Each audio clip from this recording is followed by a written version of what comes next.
Thank you for listening to the BjjBrick Podcast. We'll be bringing you Brazilian Jiu-Jitsu and good times.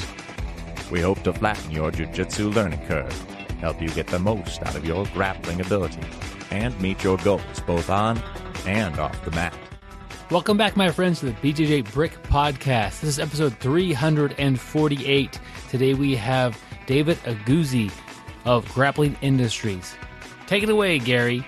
David Aguzzi. He's going to be on the show. He has been on the show previously. Speaking of being on the show, we have my good buddy, Joe Thomas, and Byron Jabbar. This week, just to let you guys know a little bit before this show started, Joe and I talked to Byron about our working conditions. We have been a little upset with the way our boss and the owner of this company, Brick LLC, has taken care of us. So we are talking about starting a union, and Byron hasn't been too happy with that. So if this episode, if you see a little bit of disgruntledness between Joe and I against Byron, you'll kind of know what's going on. But just wanted to let you guys know about that. But we're going to always start the week off like we always do with a quote. And this week we have a great quote from Jim Ryan, who is a Kansan. And he's also the first person to break a 4-minute mile. And his quote is, "Motivation is what gets you started. Habit is what keeps you going." What do you guys think about that quote from Mr. Jim Ryan? Man, I really like that. And I don't know all the details. I'm not an expert on the subject, but I know that, for 3, 4, 5 weeks in a row, if you do something consistently, it'll become a habit. So when you get motivated to do something, that's what you need to do, is you need to stick with it long enough to make it a habit, and you need to be consistent at it. And certainly jiu-jitsu is not a sprint. We don't do it in 6 months or 8 months or a year. It's something we're going to do for 10 years and a lifetime, hopefully. So the sooner you make it just part of your daily routine and make it a habit, the sooner you'll just see consistent growth and progression and get enjoyment out of it. That's my take, Gary. Am I right? I love it. Consistent growth. Consistent is the key. And you guys know me that I've never been a big fan of New Year's resolutions, but it's probably 5 years ago I had a New Year's resolution. I think we talked about it on the show. That would have been BJ minus 1 day, J, which is before Joe, when we go by our timeline. Nailed that one, Gary. I didn't realize it was going to be BJ, but before Joe, we were talking about I made a New Year's resolution, and first of all, I had motivation. That got me started. I was drinking a lot of pop. I wanted to quit drinking pop. I was feeling sluggish. I was feeling weighted down, and but the motivation got me started, but it was just consistency. I just every time I wanted to pop, I told myself I made a New Year's resolution. I can't have it, and I probably went for minimum probably 3 years without a pop, and now I'll have one maybe once every 3 or 4 months. It's the motivation started it, but it was just that habit, just not doing it or doing it. Let's say I wanted to lose weight, so I start running like Jim Ryan. I run every day, and I just make it a habit. I run Monday, Wednesday, Friday, never miss a day. And as Joe said, it's consistent, and then I'm going to see growth due to that consistency. Yeah, I love this quote. And Jim Ryan, Kansan, broke that 4-minute mile. First person to do it. They thought it was impossible, and now that it's possible, high school kids do this. That's incredible. But his quote about motivation will get you started. We've all felt that with jiu-jitsu. If you weren't excited your first day of jiu-jitsu, or like that first week, you probably didn't make it. Didn't make it that first day, or it just didn't even happen for you. So you're motivated, you're excited. This is a new thing. It's cool. It's fun. But there'll be days when you're less motivated. But is it on Monday, Wednesdays, and Fridays I go train after work, and that's my schedule. That's the habit I have, and that's what you do. And so even if you're undermotivated, you still can go train. And sometimes I feel it if I feel undermotivated in one category of jiu-jitsu. Maybe I'm really motivated to work on a particular attack, like a guard attack or something like that. That's my motivation. And maybe next month I'm not so motivated on anything in particular, but I just want to see my friends at the gym. That's the motivation. And maybe the next month or the next time I go in, it's like, I really want to get a good workout. I'm motivated to work out today. I get as many rolls in as I can that day. And it's just, you have to sometimes change your motivation. But really, some days, none of those motivations show up, at least to get you in the door. And maybe you'll find one when you get there. But making it that habit will always get you through that door, get you on the mat, if at all possible. Obviously, things happen, and we miss a few days or miss some time off the mat. But when that time is gone, you got to get the habit back up and running. We're all motivated when we're gone from the mats for a little while to get back. And if you use that motivation properly, you could form that habit, like Joe was saying. Hey, Byron, you're a big-time runner. I know you run all the time.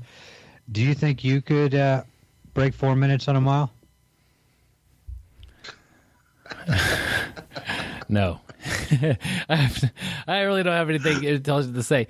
You could say 6 minutes, and I could say probably not.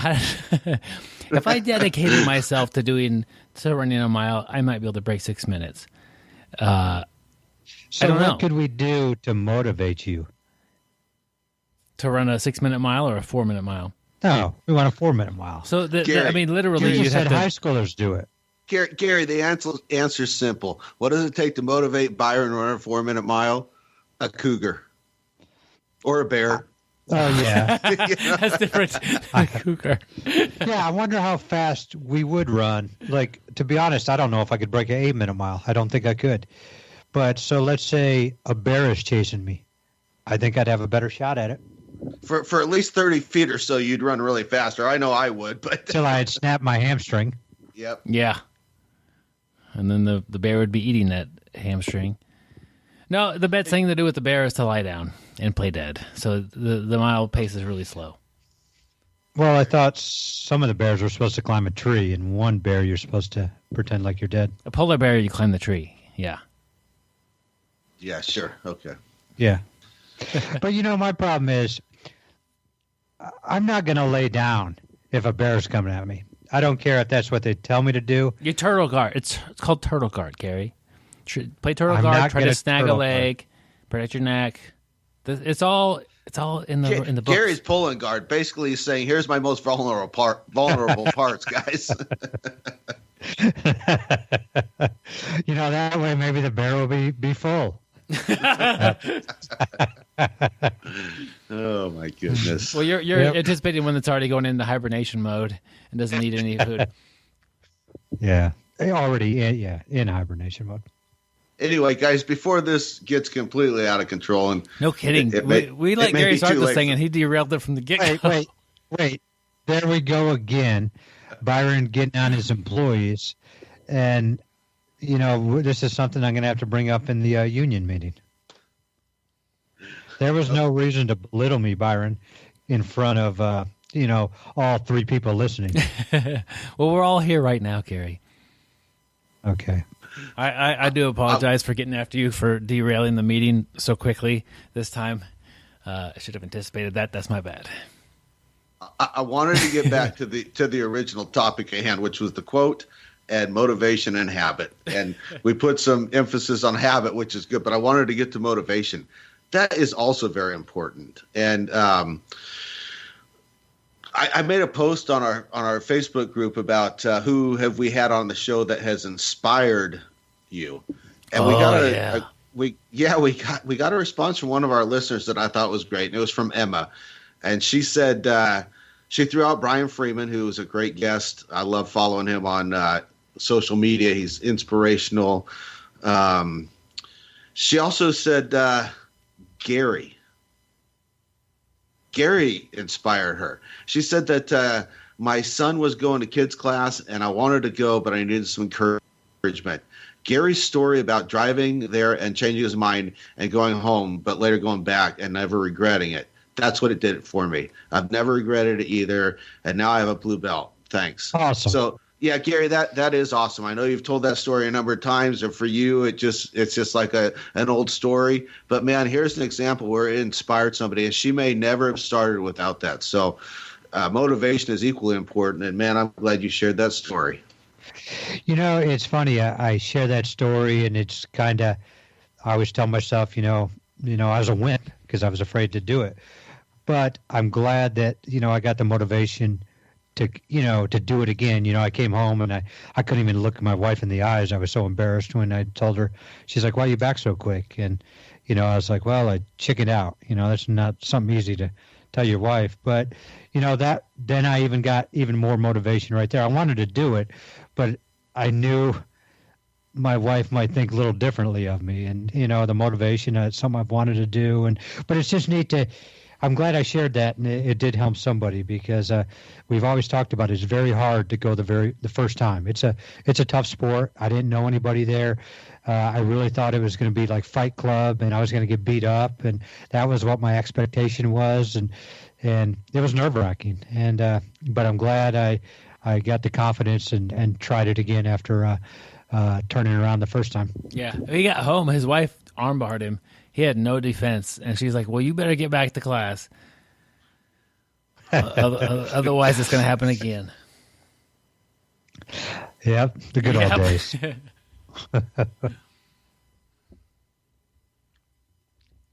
Well, Joe, I hope you have. Yeah, that's good. I'm glad you posted that. And when Emma wrote that, I was so happy to read that response. And Gary has shared that story a couple of times.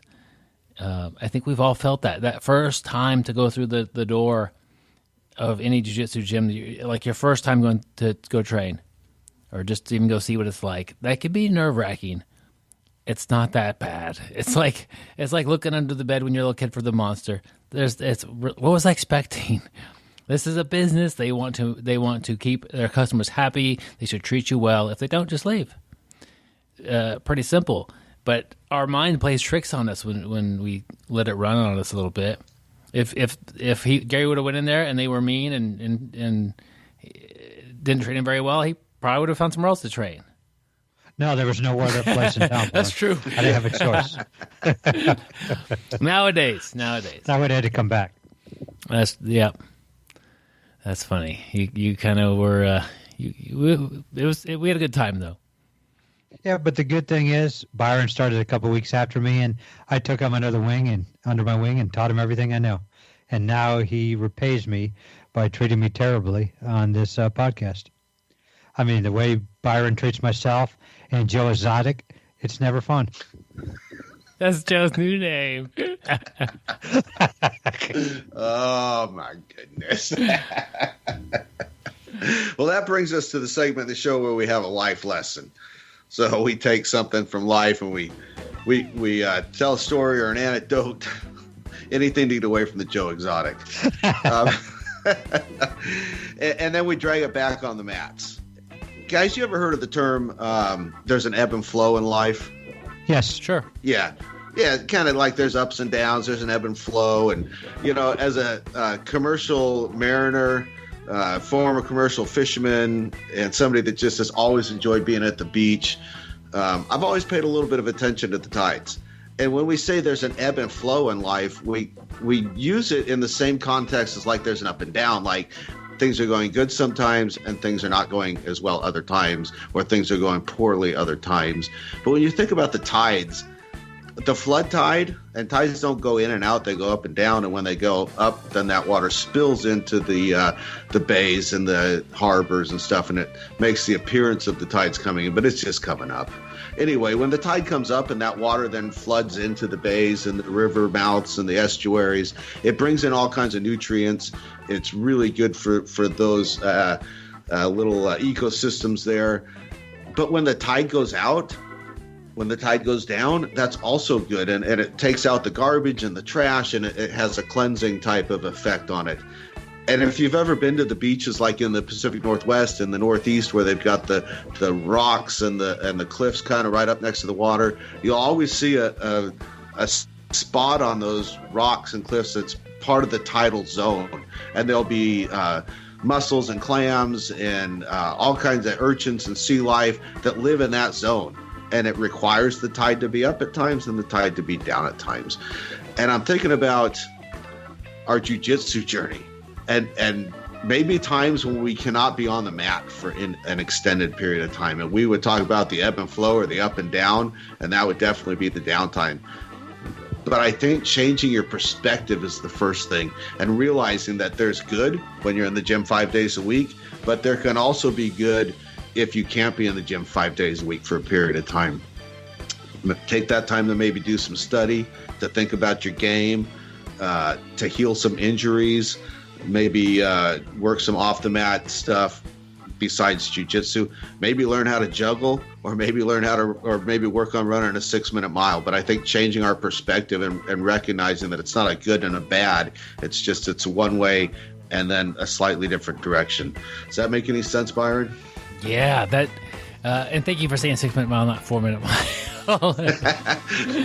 That's a great perspective on things. And right now, I have been working on my flexibility has been a big one. I've been running, I've been doing pull-ups, and I have some kettlebell swings and lifts I do, but flexibility has been something I've been trying to work on every day. To give you a perspective, like the standard stretch where you stand there with your feet about shoulder width apart and you touch your toes. I get about mid-shin. Pretty bad. And I have some parts of my, like a butterfly stretch, really flexible. And there's other stretches I have that I'm really flexible. But as far as my hamstrings, they are tight. And Gary is always commenting on that being tight. So, nothing from Gary. He's probably not even around right now. Yeah, nothing. Oh, I'm on break, Byron. It's, okay, take a break. Mandated union break. No, so I've really been focusing on working that in almost as part of the routine that I have of working out. I work in little different hamstring stretches, and it hasn't taken very long, and I've greatly increased my flexibility. And I can't quite touch my toes yet, but I'm getting close. And I think I'm a week or two out from being able to touch my toes. Not that I would really want to, but that's just kind of a landmark point that I'm approaching. Fire. Yes. Fire. Hey, it's funny. I've been doing the same thing, working on my hamstring flexibility because I'm in the same boat. Have your hamstrings been cramping? They did one day, yeah. I think I'm drinking a lot, but I think I'm water. Almost overworking them or something. And so I don't know, but it's just been kind of weird. Yeah, I was doing a yoga routine from YouTube, and I stretched my hamstrings, and then I did another stretch, and then this other stretch, I think it was of my quad, and my hamstring started balling up. I'm like,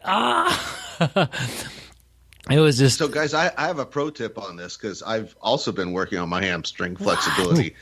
I've got two different but very similarly sized shapes and size and shapes of tattoos on my shins. So I can reach down today I can touch the top of the tattoos. And now I'm reaching for the middle of them. So go get you some tattoos on your shins so that you can measure your progress. I hear getting a shin tattoo is fairly painful as far as tattoos go. Hey, nothing's I've heard the same.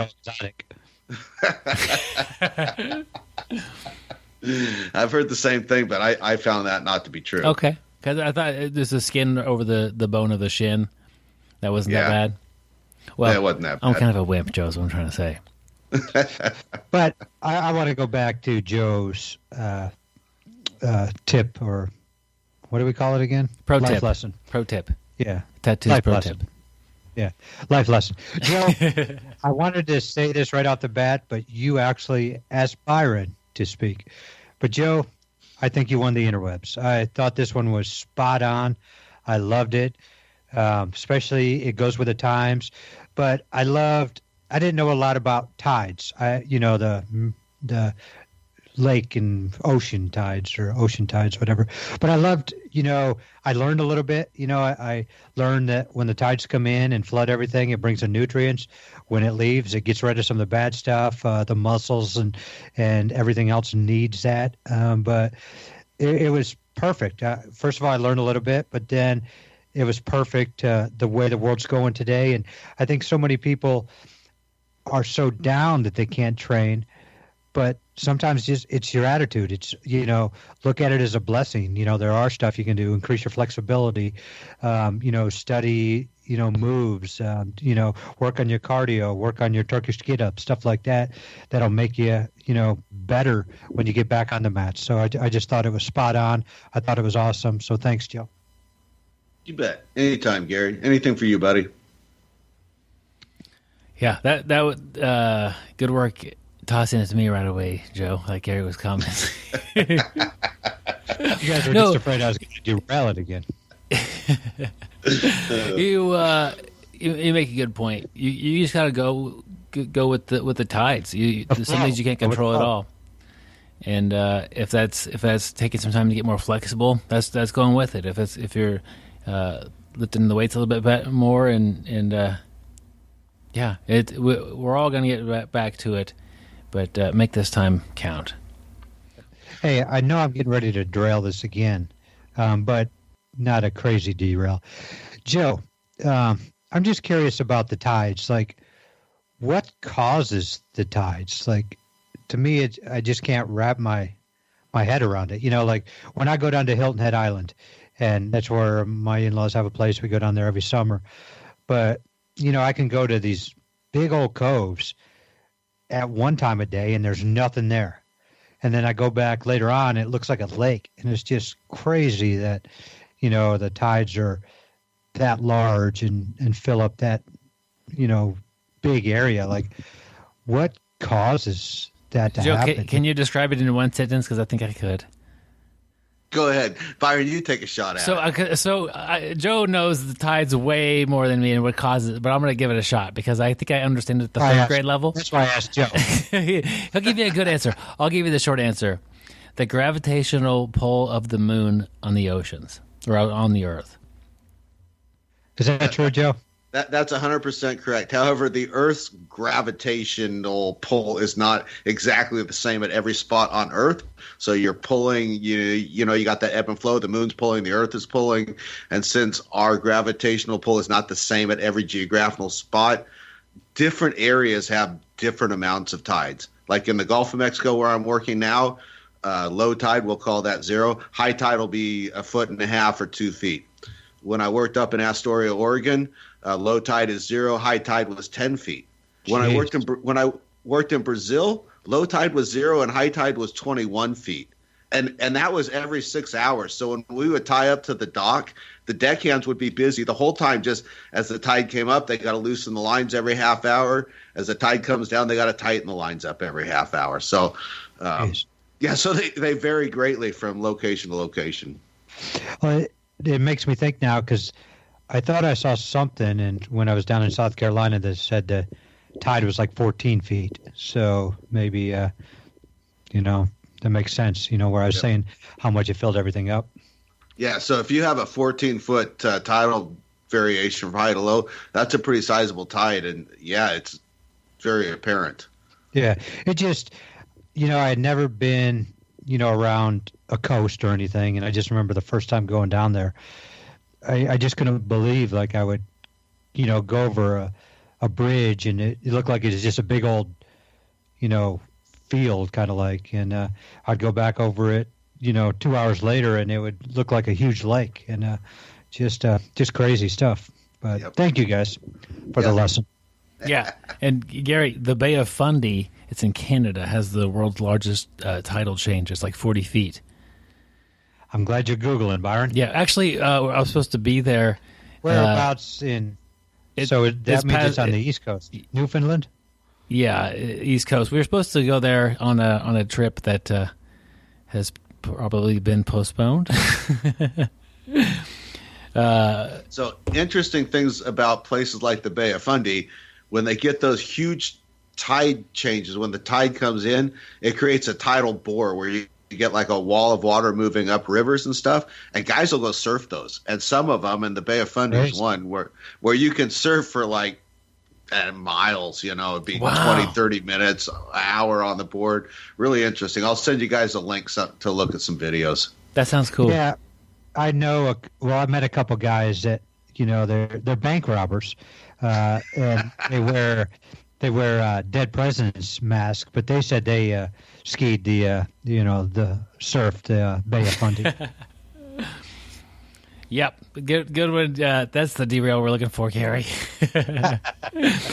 Real quick, I want to say I've got an audiobook that helps support the podcast, $5.99. It's 6 BJJ training games, so it's altering the way you roll. It's typically we roll in a fashion where you start rolling and you try to get it to your game. You try to get your game to advance. You try to get a dominant position, and then you do a submission. That's kind of the goal.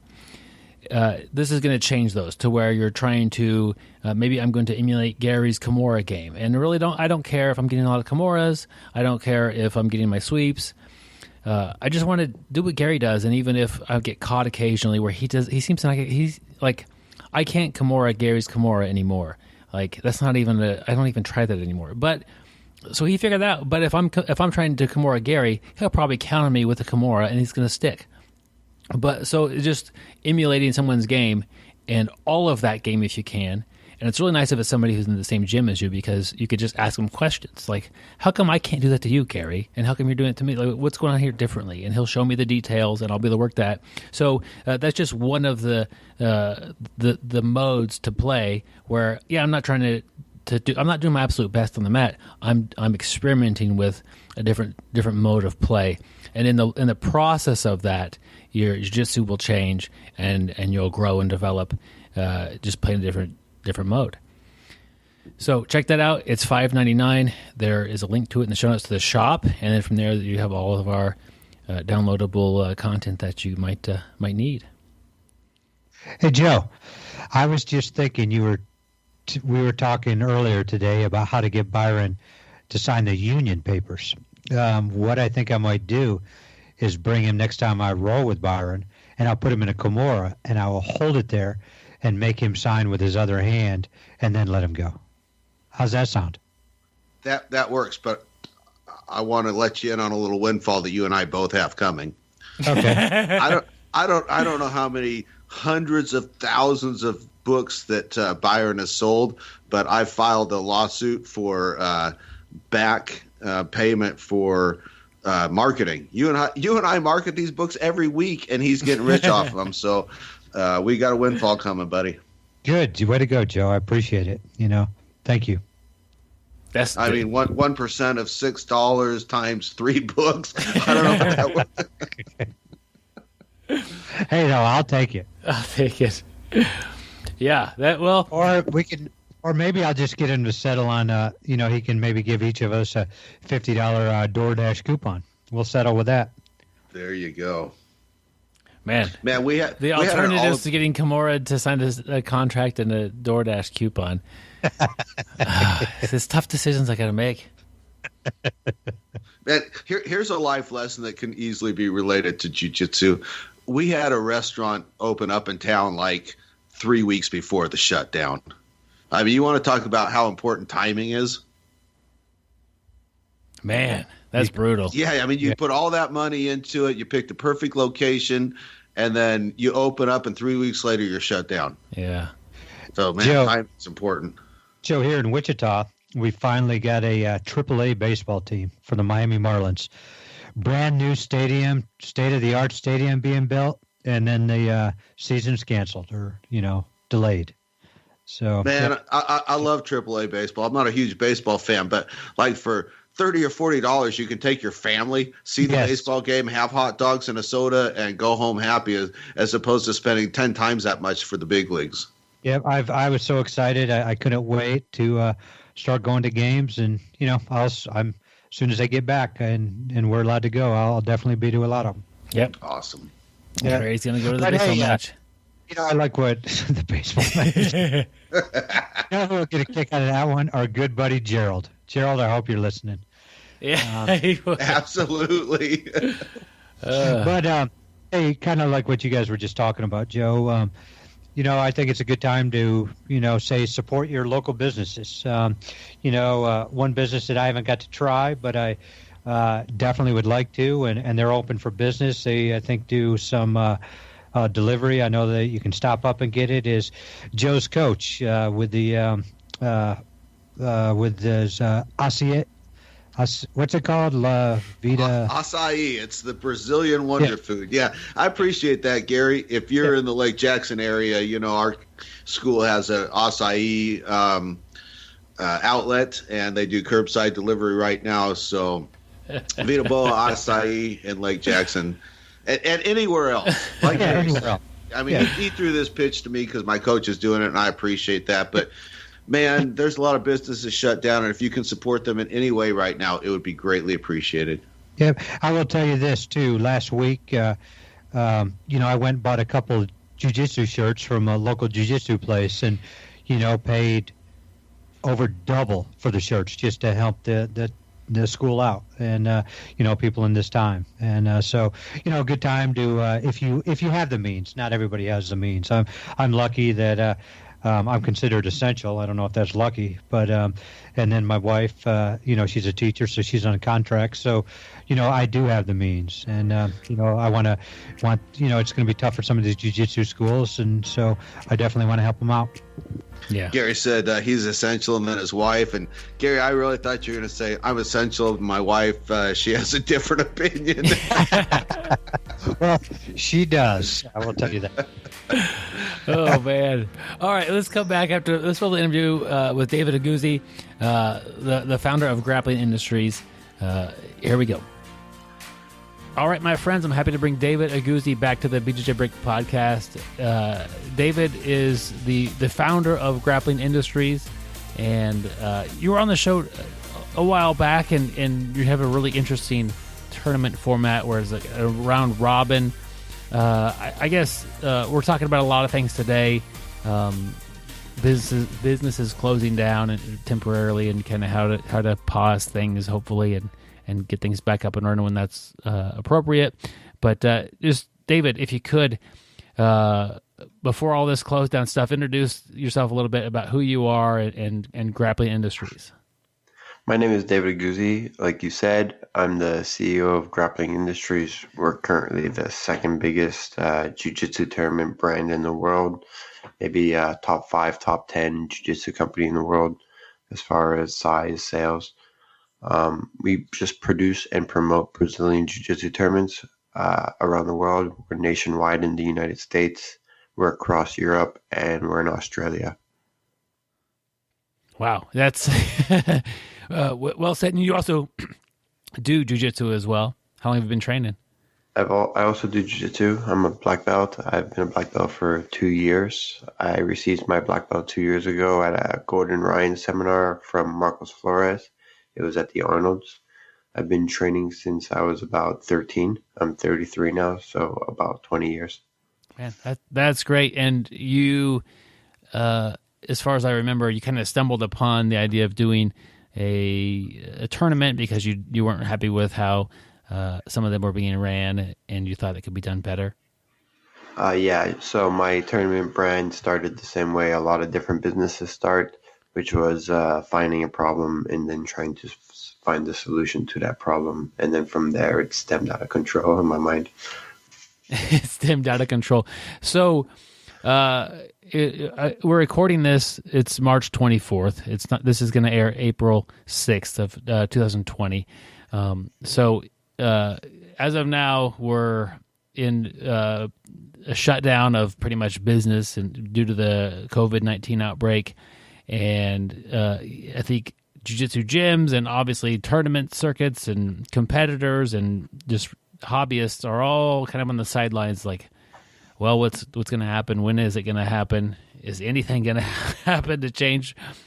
We're kind of in an interesting part in I guess, jiu-jitsu history and world history, as obviously.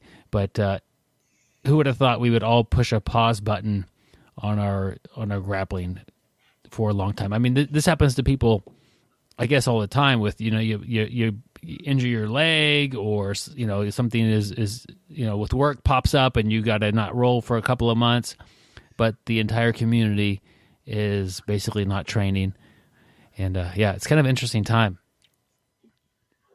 Yeah, it really was unexpected when you really think about it. Over just the last 2 weeks, it being March 24th today, I would say over the last 2 weeks is when it really all kicked into the society. First, it was just rumblings and announcements being made by different governors in the states. Or for me, I first started hearing about it maybe actually in mid-January. My fiance is really one of those people who love going on Reddit at night and just reading what's new on Reddit. From there, she started hearing about this virus in China. And then from there was this assumption of, well, like with China's borders not completely closed at the beginning, then the potential of it moving around. I was in Europe 2 weeks ago, so I started to really see the government changes happening while I was in Europe. While I was in London, basically a week and a half ago, that's when I started seeing different surrounding countries in Europe from the UK starting to close down their borders, starting to stop gatherings. First it started with Ireland, then it was Geneva. Then you saw it happen to, of course, Italy and Spain, France as well. And now that we're all back in the States, now we're going to start to see it, I assume, happening across the States as it started to happen with New Jersey, Connecticut, New York happening in the Northeast, and California in the West, and Illinois in the North.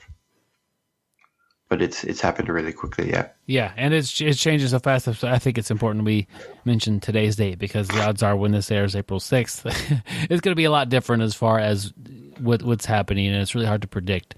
So what was it like with Grappling Industries and making decisions about tournaments that are happening?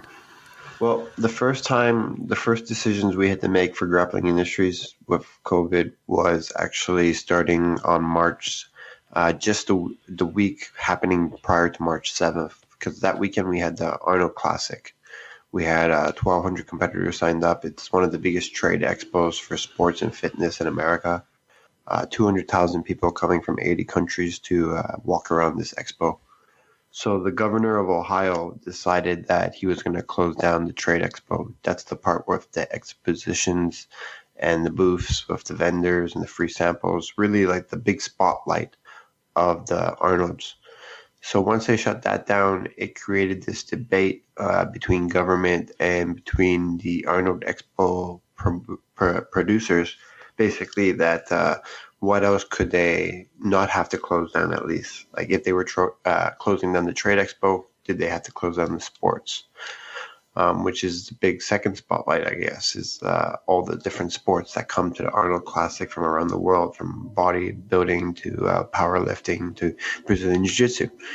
And the governor said sports was okay, but he didn't want spectators there. So for some reason in the jiu-jitsu community, this became a pretty big thing because a lot of people clearly were coming to compete in this jiu-jitsu tournament, but were bringing their wives or husbands, were bringing their family members. And it also created debate because at first, and the Arnold also said, we're not going to allow coaches and just the athletes.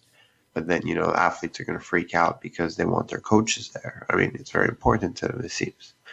So we were able to, over that week from, I would say, the end of February to March 7th, get the show off the ground. And we ended up having the show at the Arnold's, who then allowed spectators to eventually come. But it kind of set the motion that if we had this much problem, leading into the Arnold's, next week is going to be a crisis. And the next week we had 5 shows planned in Adelaide, Australia, London, UK, Houston, New Hampshire, Minnesota. And it just became this crisis of throughout the week, slowly different governors would step up for their state. And they would mention different lockdowns or stay at home or we have cases. And at the beginning, it was really slow, right? That week, it was this oh, we have a case here. We have 5 cases here. It wasn't like today where we're talking about 1,000 cases here or 500 cases there. Yeah. Or like in New York now, which we're going to expect later today to hit 20,000 cases. So we expected that week to be very difficult, and it started to become very difficult maybe by the 11th, March 11th or so. Leading into March 12th on the Thursday, that's when it became really hard because all the governments were still allowing events. So we were allowed to have our events, but we knew that even with having these events on the 14th, 15th, that next week it was going to be a complete, like, how should I say it, shit show, basically. Where last week, which was the week that we're referring to now, it was where everything just started being locked down. The moment I got the first call from the first venue saying that you guys, we're going to have to close down the venue for a week and a half, you guys can't do your event, then that's basically when I knew that every other state was going to follow suit. There's no way that that Austin, Texas is taking away my venue and that Virginia Beach or Montana or New York wasn't going to. I mean, it was clearly going to be a domino effect. So the moment we lost Austin, Texas, I knew that we had to start moving stuff or canceling stuff. The first thing that we did was we canceled the first 10 shows that we could cancel, postponed everything further into April. We canceled the rest of what was left in March. Then we took what was left in April, moved it into July, and started canceling all of April, which we have. And now we canceled the first half of May as well. And then we have to find a way to cancel the second half of May and probably most of June. Because in my mind, as an event promoter, I can't just have an event the first day back. Like when everyone's like, okay, it's over. Let's go back to our normal lives. Let's say that's Monday. Then next Saturday, I can't have a jiu-jitsu tournament because not everyone's ready to just jump back into jiu-jitsu tournaments. A lot of people have training. A lot of people might have become germaphobes over the last couple of weeks. A lot of people just don't have trust right now. So it would take a little bit of time, probably, I would say 4 to 5 weeks after the shutdown stops, for jiu-jitsu tournaments to reoccur successfully, just to get over those boundaries that now exist. Yeah, so you kind of had an interesting preview of what was going to happen as far as being in Europe while this all happened, and then looking at all. Grappling industry is so big, you have so many things kind of up in the air at the same time. It's like I couldn't imagine trying to manage that many tournaments on a calendar and then having to take them off. Is that pretty costly for like, are you, before a tournament happens, if it's a tournament is a month out, have you invested a significant amount of money with marketing, that sort of thing, or were the stuff that you canceled not quite as detrimental as one might think? So all the time you spent is clearly wasted now. That's for sure.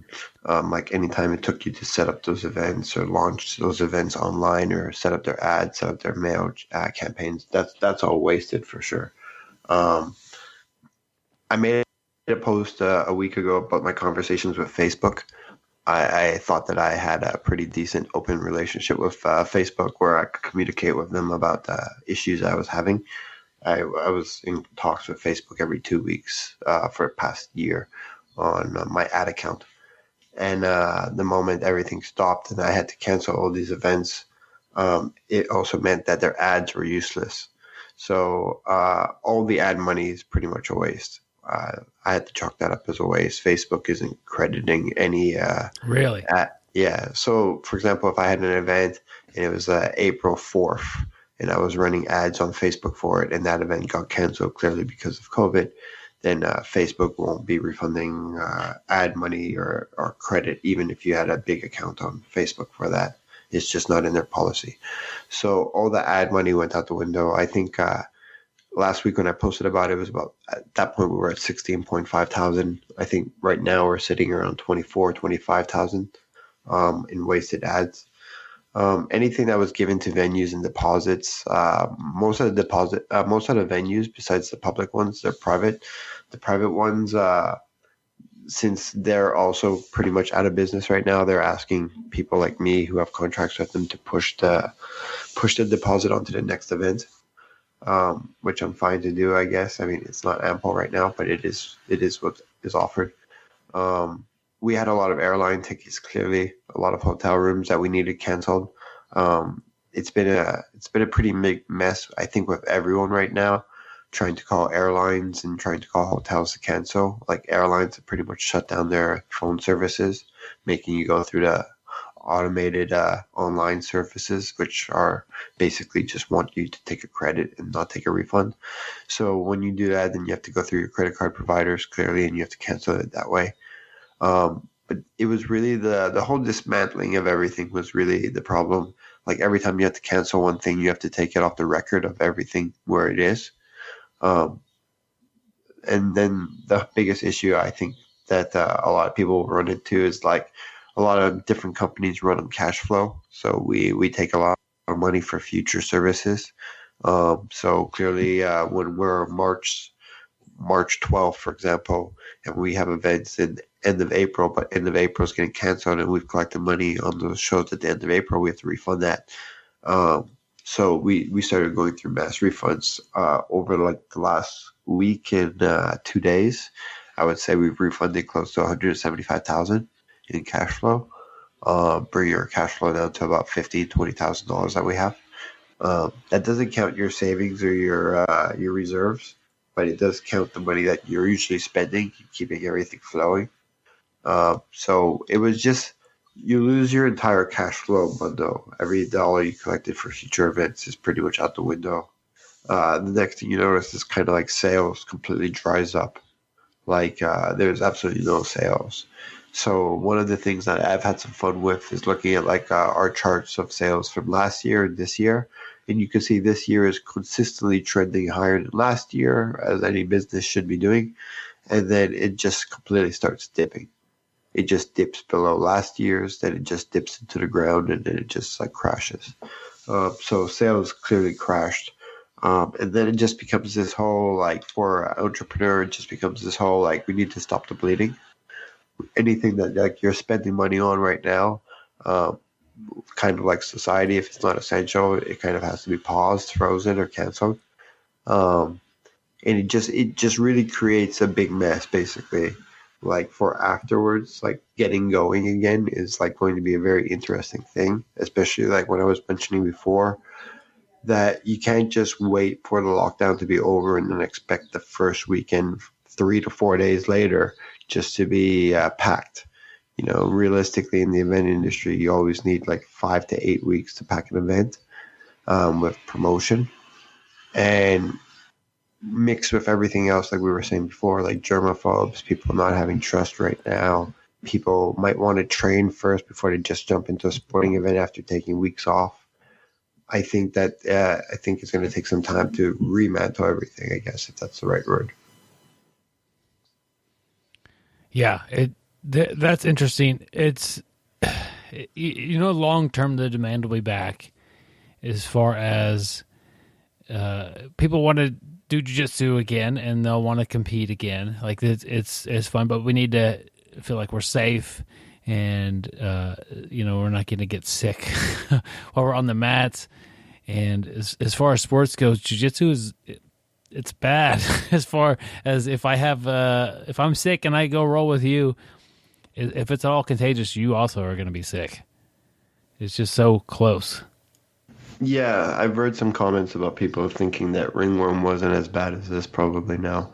But no, jiu-jitsu is really one of those things that, like, I've read some people comment. I think Lachlan Giles comment that if the government knew what jiu-jitsu was, we'd all be completely shut down. And I think, like, that's the thing, because of what jiu-jitsu is, I don't think it's going to be considered at the top of what's going to be reopened right away. It's not a weightlifting gym or a gym where you can work on your cardio, for instance. It's really a physical, touchy type of place, right? With that being said, it's like we're going to be one of the last places most likely opened up. So once the jiu-jitsu gyms open up, I'm still delayed because I need jiu-jitsu gyms to open up and get going so then I can get going later on. So I just see it being a waiting period now for myself and my brand. Yeah. So is there anything, you said you were looking through the, comparing numbers and kind of taking a break from like nose to the grindstone, you're actively promoting tournaments. Is there any sort of other thing you could do as far as to make an advantage or do something that you normally wouldn't do at this time that would benefit you long term? Oh, I was thinking about this yesterday, was that usually when you're running, like right now we were on pace this year for 175 events in the annual year. And when you're at that level of trying to produce that many events every weekend and you're trying to be that consistent, then what happens is you kind of like put stuff aside and it waits for these type of down periods. This is not really a down period. This is more like a complete shutdown, so it's different, but we should take advantage of it, I suppose, anyways. And that would be just like talking with all the employees, getting together online, clearly, because we can't in person, but getting online and just having these conversations about like what troubles did we have the last couple of months or the year previously? How can we make customer experience better? How can we continue to innovate our production? How can we be more creative with certain things? And just checking off the checklist of items that weren't done for a while that needed to be done. This is a time for a lot of people to do like the spring cleaning of their businesses, making sure that everything is better filed, making sure that your employees are listened to. I mean, clearly we live in a time right now at this moment where employees like need to be talked to. They need to be made felt like they're cared about. Because like right now we live in an age where EI is going through the roof. Like unemployment insurance like is being filed for in the hundreds of thousands a week right now. I know in Canada where I live last week alone 600,000 people applied for unemployment insurance.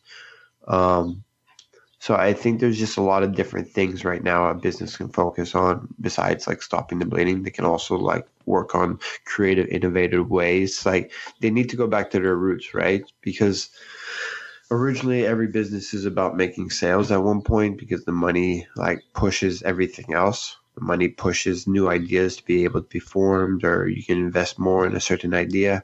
But without money right now, you just have to go back to your roots and figure out how to do things without money. How do you make things better? How do you present things in an easier way for your customers?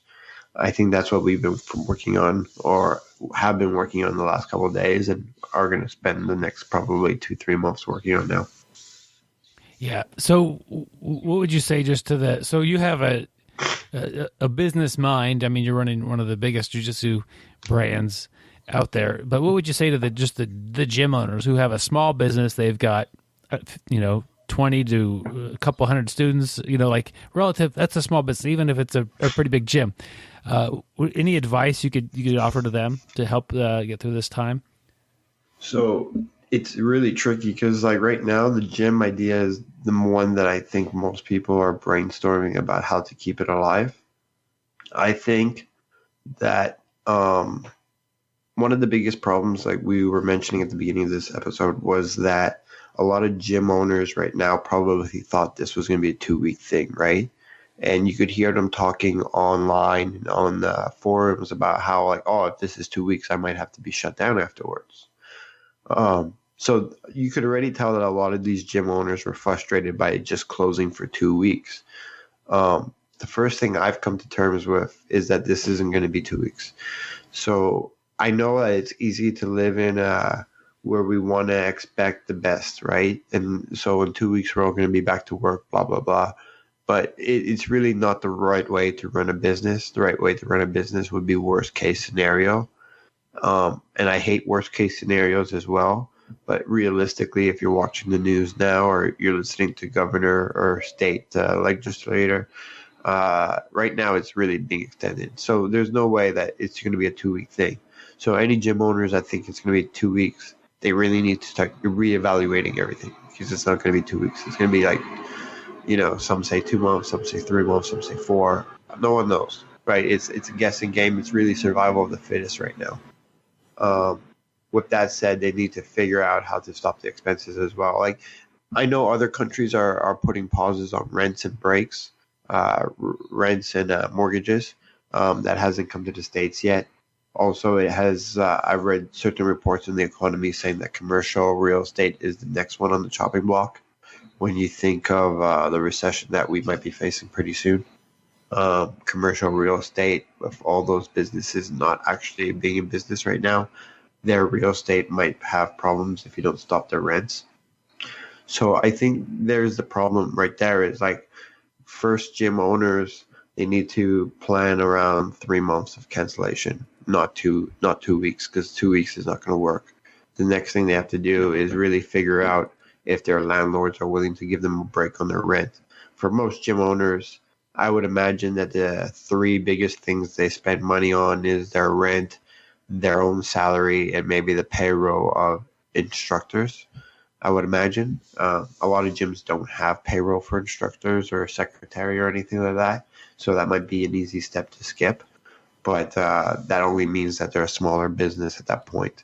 So from there, you can see a lot of gym owners reaching out and asking people to freeze their accounts, not cancel it, or just keep paying. But that's going to become a hard claim as well, because if it was 2 weeks, then I can understand you saying, oh, freeze the account or keep paying it. But it being like 2-3 months, and then other industries being put out right now, such as bars and restaurants, hair salons, nail salons, schools are out. This really starts to affect the entire economy. So now it's getting hard for you to ask your students to keep paying when now they might not have a job either. So it's really just about controlling the bleeding and like starting to negotiate with everyone that you have deals with. So your landlord, your insurance company, can they pause the insurance? Can you not have to make payments for any right now? Same thing with car companies. So Grappling Industries is an example of a car company, for example, as well, where it's like we have multiple trucks on lease. This is how we move our production around. We're like trying to negotiate with Ford right now, like pausing those leases because clearly like we can't move them. They're like all sitting in storage right now. But basically, like individuals have to do this as well, right? Anyone who's affected or have lost their job right now or is on EI, they really need to just take a step back from everything and be like, how can I cut my expenditures down? How can I negotiate not having to pay the big monthly items? Because if 3 months can affect a lot of people, right? You see, like, you know, those financial literacy courses, like you should have enough money put aside for 3 to 6 months of rainy days. This is kind of like those 3 to 6 months of rainy days they taught us about our whole life. And now we're going to be testing the gym owners on like their survival rates. And on my last thing I want to say about that is like, unfortunately, and I think like we'd be like kidding ourselves if we thought otherwise, but it's more likely than 1 out of 5 gyms are going to close. It's very likely that 1 out of 5 Brazilian Jiu-Jitsu gyms aren't going to reopen. And afterwards, you're going to have a lot of people who want to go back to Jiu-Jitsu, and they're going to merge into the bigger gyms that were able to survive. Do you think that there's I don't know if it's the bigger gyms that will do well with survival. If they can't cut their costs and they have problems, a smaller gym that is, you know, mats in a kind of empty space that has more of a club, that there might be situations where that survives easier than gyms at big overhead.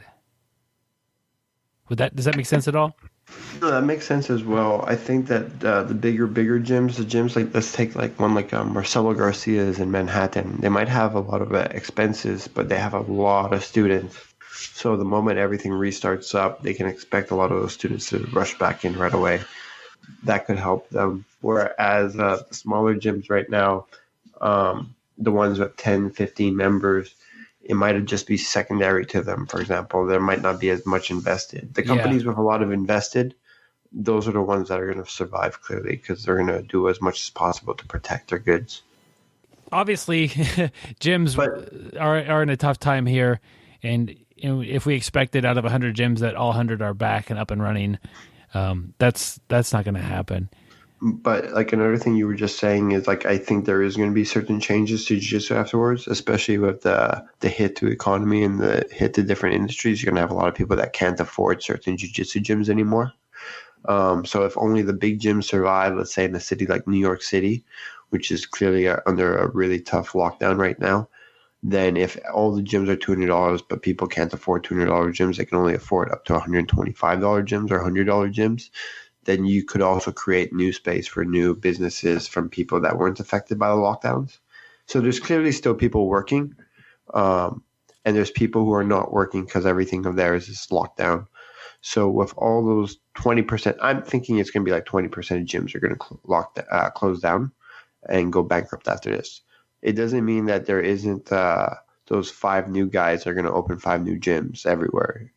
It's very possible. That's also potential. Yeah, it's hard to predict, and it really it doesn't matter. Like, did your gym close? That's where it gets really personal. And what are you going to do if your gym closed? And that's where, like, it's your family, you know, it's the people you're close to.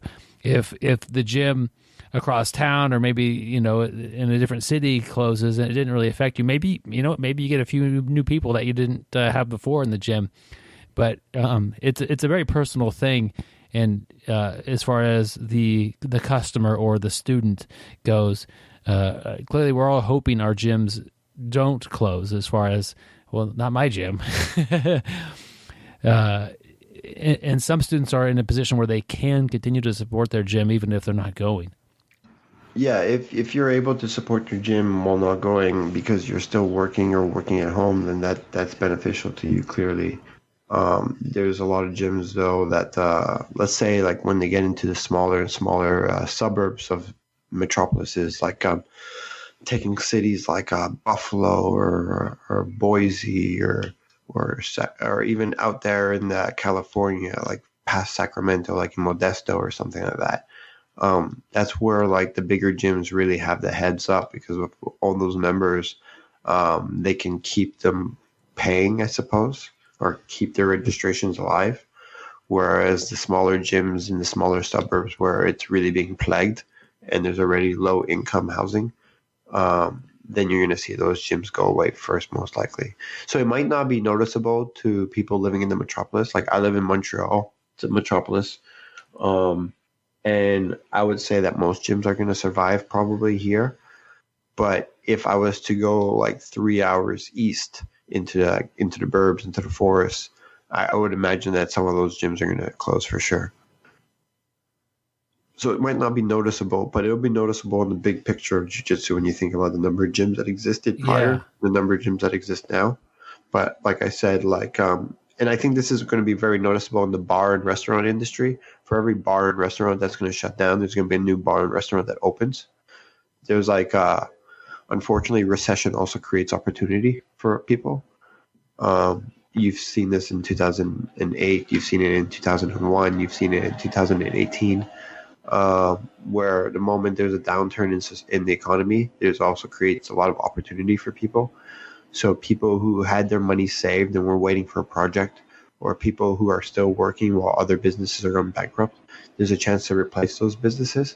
I think we're going to see that as well. But we're also going to need to see jiu-jitsu instructors who are having a hard time with their gyms also probably take investment. So people who always thought they wanted to do it by themselves now will need help. But as well, like, I mean, one of the things I've noticed that I've been doing over like the last couple of weeks, especially now more and more every day, waiting for the announcements, is that every country that you live in, possibly, every government is releasing stimulus programs. So I know Canada's already released like a lot of the stimulus program. I know Australia this week announced a lot of their stimulus program. I know a lot of people are waiting on the Americans to release their stimulus program.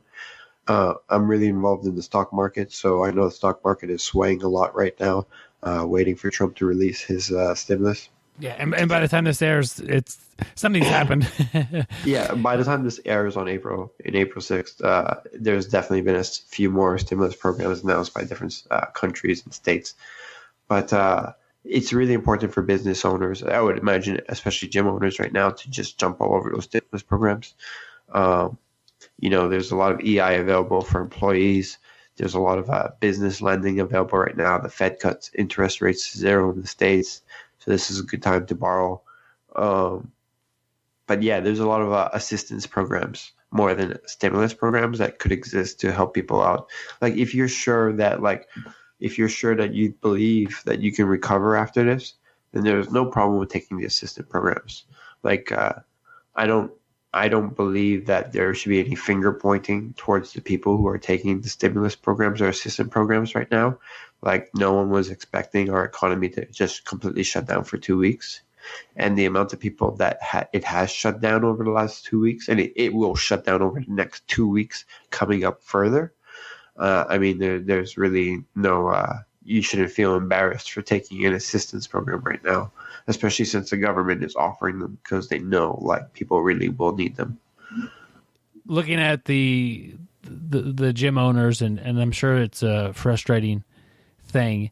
The good news is the difficult things won't go away. As far as with jiu-jitsu, if you're an instructor, you own a gym, the hard part is getting those skills that are jiu-jitsu. Like, you have that. That's not going to go away. The hard part is getting to meet the community and getting a base of students. And you know, you have a name and reputation in your city, and whenever you open back up, even if it's on a smaller scale, or if you just open doors as normal, whatever, the people know you, and that'll hold some weight. So a lot of the difficult parts of running a jiu-jitsu school are being good at jiu-jitsu, and getting a student base. And although, you know, like, the bills could be mounting and having to look for different ways to get funding and that sort of thing. On the bright side, if just the average guy wanted to open a jiu-jitsu gym, look at how hard that would be. First, you got to learn jiu-jitsu. First, you got to learn all these other skills. So, I don't know. I think of it as there are pretty good barriers to entry to opening up a jiu-jitsu gym, as far as opening up a good one. And so there's only a limited amount of people who could pull that off. And if you're a gym owner listening to this, you are one of those people. And if you have to start over, really, you're not starting over, because you've got a lot of those skills already in place. I would agree with that, actually. I would agree that, like, for a lot of businesses right now, it seems like a really grim time, like that we almost have to start over, but it's really not like that at all. Gym owners have those students. Like, if my fiance keeps reminding me that in every recession or major problem with the economy, because that's the way I'm looking at this right now. Although it's a pandemic, after the pandemic passes, we're gonna face a economic crisis, and probably a recession. I would assume. Usually when these things occur, there's a big rush on entertainment afterwards, especially I think right now with a pandemic furthermore, because everyone is locked up inside. Everyone is inside. No one gets to see their friends. No one gets to do jiu-jitsu. No one gets to spar. The moment you unlock us all, we're all going to want to just go out to the bar or go out to the beach or go out to the jiu-jitsu gym and train. I think there's going to be a big rush on people to go to jiu-jitsu gym and train right away. I think all those gyms that lost their members, maybe, they're going to get them back right away. It might take a month, but over the course of everyone going back to work, everyone who liked the jiu-jitsu enough, those students are going to go back. The ones that are online saying, I can't wait to go back to jiu-jitsu, I've been going crazy, it's been 4 days. Like, those people are going to go straight back to their gyms. So it might take a month or two, but those gyms will get all their members back. I feel the same way with jiu-jitsu tournaments. Although I think it might take 4 to 5 weeks afterwards, I think there's such a huge market of people who are competing and want to compete still. And all the people who didn't do jiu-jitsu before, but now that there's a pandemic, they're thinking of, maybe after this pandemic, I should do something to get in shape. You know, it turns out people with good immune systems are better to get through this. So they might want to work out as well. So they might start taking up jiu-jitsu. Those people will fall in love with jiu-jitsu, jump into tournaments. My cash flow will come back. So there's a lot of things like that I'm not worried about. Right now, everything is just really slow, even for jiu-jitsu gyms, for tournaments, even for the companies that sell gis, clearly. No one's buying a gi right now, you know, there's nowhere to use it. But once everything picks up, everyone goes back to work, and everyone's been at work for a week or two and feel like they're comfortable again, then I can start to see entertainment just explode again. Yeah, if you're a gi company, you should be, spending that time and energy designing a really cool gi for next time instead of just working on sales all the time. That there are definitely areas for growth when this comes back. And looking at Grappling Industries, are you thinking about anything as far as how to improve it when it does come back, or what you could do in the meantime? Like, I'm a podcaster, so I always just think about media stuff. Like, it would be kind of neat to start a Grappling Industries kind of a news thing where you talk to the athletes that did well and kind of promote them a little bit, or maybe an article about a featured athlete would be kind of a fun thing to do. None of that requires people to be on the mats, and I guess, I don't know, I'm just thinking out loud here. But it, like we were saying, there's opportunities in different aspects when some disadvantages come apart or come forward. But I don't know. Any thoughts on those? I think like one thing we've been working on a lot right now is like we've been like trying to figure out what the inventory of our trucks is like, and the production of each of our trucks, and trying to make it look even better, like making each show like. So one thing is like with us is like with all these different productions, we need them to all look the same. We want you to have the same experience at the Arnold's on March 7th, then the Grappling Industries Amsterdam on March 8th, for instance. So how many trucks do you have? We have 5 productions and a 6th one that we borrow, and we have a 7th one that we started to borrow in Europe as well. Trucks, we own 3 with 2 rented trucks that we use part-time that we were planning to replace those rental trucks with actual trucks as well. So we were going to have 5, but that's on hold right now. What we're looking to do is just clean up our production, make our production just look really good, make it look like the same across all 5 productions. Yeah. And add improvements to it. Like, clearly when people go to a tournament, the better the tournament looks, the better they feel like they have a great experience at it for some reason. But it also makes it look professional. Also, like, cleaning up like how we run our tournaments. Although we believe we already run like really smooth tournaments, we want to make them smoother, clearly. Also, we're looking at different ways of like right now, like we're starting to look at merch distribution. Like, this gives us the time to finally look at merch, and is merch feasible for us, or how do we get into merch? But basically just working on a lot of different stuff that we didn't get to do before. Like in Europe, we're working a lot on finishing our company registrations and stuff like that.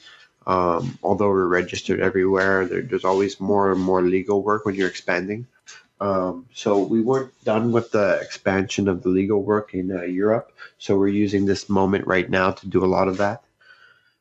We're just basically, like I was saying before, we're doing like a lot of spring cleaning on the company. Like all the stuff that would have like that in the past is like, oh, we don't have to do this for 2-3 weeks, or we can do this later.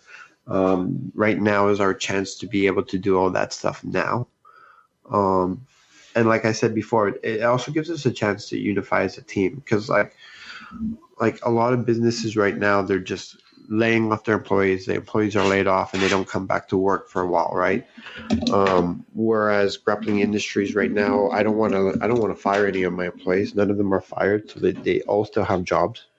And I've been talking with them more and more lately about, okay, when we come back, are you still on board? Everyone is still on board, all 15 employees at Grappling Industries. An interesting note about my employees, actually, of the 15 of them here, the last 8 of them that I've hired actually quit their jobs to be here. So I take that as like extra pressure in a way, that they had a good job and they quit that job to do this full time and follow my stupid dream. So that's pretty cool, I guess. But they need to be talked to, because employees are scared around the world right now. If you're not the owner, then it's like, oh, is my boss going to keep me? Because the thing is, like, a lot of businesses are not going to come back full steam ahead once the lockdowns are released. So for instance, let's say next Monday, Trump went out there in the United States and he said, okay, we're done. We've peaked. Everyone can go back to work. And all the governors were like, you can go back to work as well. If you're running a factory, for example, your sales are not back to full steam. So you might bring in half your workforce or 2/3 of your workforce, but you're not going to bring it all back in until you're running at full steam again. So that's where people who were laid off become fired in a way, or stay on beach for longer. And I don't want that.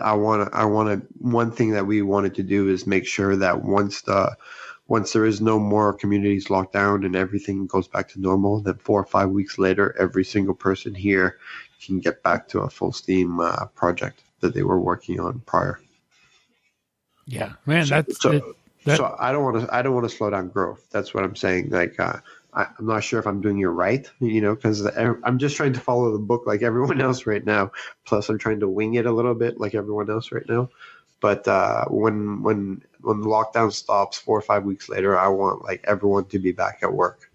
Like on the first weekend that I do an event, I'm hoping to run like 3 to 5 events that weekend. And it's going to take a while before the events get to the big numbers they were at before, because there's clearly certain people that would have participated before that aren't participating now for various reasons.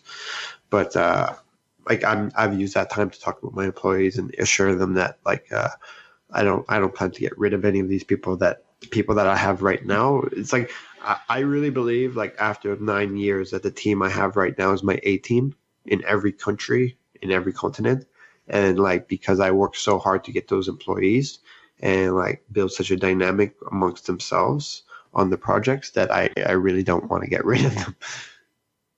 Yeah, they're very valuable to you, and even if it's you have to cut expenses, but that's not one that you're wanting to cut, not just because you're a nice guy, but because they're a really good team, and it's going to be great for the business long term if you're able to keep the people you have, right? Yeah, it's really hard to actually find the right people for your team. Like over the American expansion of nation, of like trying to nationalize in the States, I've gone through some that didn't want to be there after like 3 months, or after a year. They were really just not a good fit. Like it takes like 6 months to really figure out who's a good fit or not. Sometimes they know that they're not a good fit. Sometimes they're not a good fit. But right now, like in the States or in Europe or in Australia, I really feel like everyone that's doing anything with me right now, I feel like this is the person. I wouldn't want to replace this person right now. I think these guys can work anywhere else, to be honest. I think like if you're running a jiu-jitsu tournament, these are the people that you'd want to have. So that's why I take it so personally amongst myself to try to keep them and listen to them right now, especially more than ever. Yeah, that's it's. I'm sure it's nice for them to feel that and feel like they, a lot of people don't have a stable job right now, and you could look at the industry and say, hey, okay, there's no jiu-jitsu tournaments, I'd probably lose my job, but you're looking more towards the future, and you're forecasting what's going to happen as far as getting this thing back up and running, and it won't be running full steam ahead right away. And you've already realized that, and just due to the fact that a lot of competitors aren't, not only are they not training jiu-jitsu, but they're probably watching Netflix, and they're not in what they want to feel is competition shape. What would you say to the competitors who are looking for, I guess, also the opportunity in what's going to happen next as far as being able to compete again? Like, what should they be doing now? Well, there's 2 types of competitors, right? There's the ones that really take this jiu-jitsu stuff really seriously, and there's the other ones, which are the hobbyists. So the hobbyists are like in between, right? They might watch some jiu-jitsu right now. They should watch some jiu-jitsu, just maybe watch some YouTube videos or what their instructors are putting out on Facebook Live. But they're gonna go back to the gym. Hobbyists are the biggest niche in training jiu-jitsu and competing in jiu-jitsu. The bulk of my jiu-jitsu tournaments are people who are not full-time jiu-jitsu athletes that have other jobs that wanted to test themselves, or really it's just like competing. It's like their thing to get away from their work or from their families, for instance. For the people competing full-time, like the people who are really invested in jiu-jitsu, like the Lachlan Giles and the Gordon Ryans and the Ethan Krelesteins and Olivier Tazas, those types of guys. Those guys right now need to just be able to still, like, I really hope they have mats at their home, and I really hope that they have some type of weights at their home and stuff like that. They need to still be eating healthy, clearly. They need to be training somewhat. I mean, there's lots of body workouts. There's lots of solo drills they'll probably be doing. A lot of these guys, I think across the entire jiu-jitsu scene, it'll be more rusty than it was before. I think there's a lot of criticism right now because you see some gyms having closed down still in certain places, interestingly enough. Or there's these secret trainings that are taking place at the gyms, which are frowned upon right now as well. There's a lot of finger pointing going on right now as well. Clearly, everyone wants to reinforce the social distancing. So training is really like not applauded right now. It's frowned upon. So right now, I think the people who are taking jiu-jitsu really seriously or were before, they need to just be able to get their diets under control. This is probably the most important time of their diet ever, like more important than cutting weight for a tournament, because like 2 weeks to 2 months of not being in jiu-jitsu for a guy who does jiu-jitsu all the time and had this high metabolism from training all the time, that metabolism is going to slow down. They're going to gain some weight. Their timing is going to get weaker now. Their muscle memory is going to drop a little bit. So it's really important for them as well just to keep watching jiu-jitsu. I think this is a good time for a lot of those competitors to actually learn how to watch footage, because watching footage is an art in itself, not just technique, but actual matches and seeing like how matches are paced out, seeing the strategies of different competitors. But really like that pretty much, like match footage and a lot of like video instructionals are available right now for them to learn from. It just gives them a chance to maybe, I would say, watch footage on stuff that they're not aware of. So for example, the traditional competitors can watch a lot of leg lock footage right now. The leg lock guys can watch a lot of passing footage right now. But there really is no right answer right now for how to do this.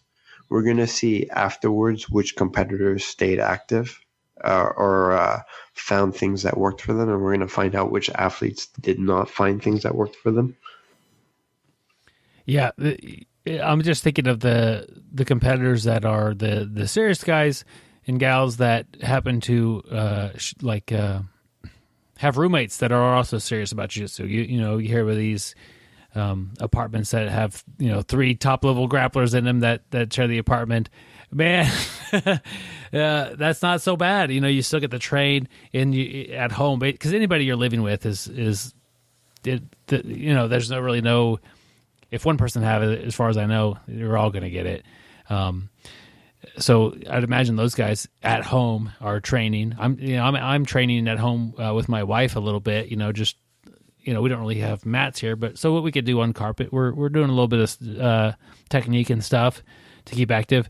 And I also think you're talking about all these other things that they should be studying and stuff like this. This would be a great opportunity for the guys who just say, I'm not good at social media or connecting with my fan base because I'm training all the time. Well, now's the time you could change that, and you could build that fan base, and you could interact with the people who actually care about your grappling.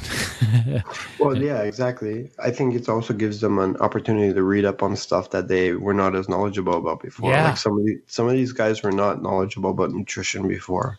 We were just talking about diet, but some of these guys just don't know anything about diet. So this is a good chance for them to read up about nutrition, about which foods to try or not try. Also read up about strength and conditioning. It's a really good chance to become complete athletes rather than just jiu-jitsu based. And touching up on what you said about like living with training partners, like a good example of that would be like Mikey Musumeci with his sister Tammy Musumeci. Like they're both in self-isolation right now together. So, I mean, you got like these 2 black belt world champions that are able to train together. That's pretty amazing. But just for general, like it's not just athletes that are able to right now read up on stuff that they weren't as educated on before. Yeah. I think it's everyone, to be honest. Like I've been in my free time, I've been reading books on how to be a proper leader, how to be a better bookkeeper, reading up a little bit more about law, Just these things that all those questions that you have in your head during the week that you don't Google. I've always tried to Google the questions in my head so that I become more aware of stuff. But right now gives me the opportunity to actually not just find the answer, but define the answer and come up with full explanations to stuff. So I think that's been very useful as well for people not doing anything right now. Yeah. Like this is a good chance to read. Any good book recommendations, is like leadership books or anything like that? Right now I'm reading one that my fiance got me. It's like Start With Why by Simon Sinek. Like Sure. I don't really like it so far. As someone who knows who Simon Sinek is, like I wasn't a big fan like coming into it, and I don't think I'll be a big fan coming out of it. It's more like a millennial bashing book, but no, I would say read everything, to be honest. Like I don't know if you or your listeners know about Ty Lopez, which is kind of a shady dude online. He's the dude that's always on the YouTube videos being like, these are my Ferraris, but more proud of my Ferraris are these books behind it. Like the one thing I ever got from that guy was like, yeah, you can read a book in an hour, because the most important thing you need from the book is really just its nuggets. Once you get a book's nuggets, then it really adds more perspective to things.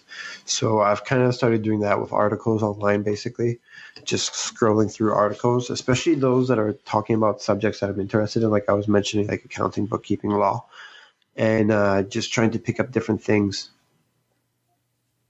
Cool. And that's something that really any gym owner could be doing as well. I mean, most gym owners start a gym because they love jiu-jitsu, and then they find themselves having to figure out bookkeeping and figure out, law stuff. Do I need to have a waiver? What's a waiver need to say? All these things. Man, like you said, spring cleaning. The time to do that sort of thing is now. This is a perfect opportunity. Absolutely. Like those are all things like that happened to me, right? I just wanted to run a jiu-jitsu tournament. Next thing you know, I'm learning about bookkeeping, or I'm paying a lawyer to create a waiver eventually one day.